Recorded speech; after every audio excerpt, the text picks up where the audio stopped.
Welcome to Pindar Poetry. We hope you learned something new. In this video, I will explain how to make groundnut stew. First, gather all your fresh ingredients, like your chosen protein, vegetables, and spices. Next, prepare your aromatics and any other components that need chopping.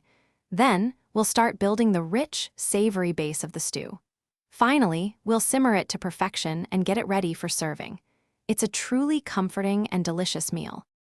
Let's begin by preparing our ingredients.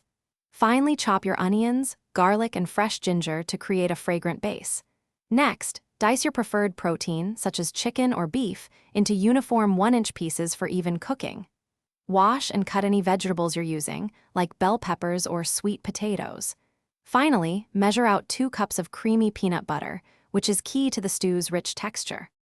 Now, let's start cooking.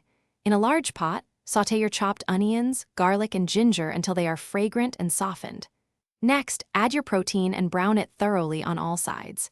Stir in 2 tablespoons of tomato paste and cook for about 2 minutes, allowing it to deepen in flavor. Finally, incorporate the 2 cups of peanut butter and 4 cups of broth, stirring until smooth, then bring to a gentle simmer. To finish your delicious groundnut stew, add any remaining vegetables, like spinach or bell peppers, and cook until they are tender crisp. Taste and adjust the seasoning with salt, black pepper, and a pinch of cayenne if you like a little heat. Let the stew rest off the heat for about 5 minutes to allow the flavors to meld.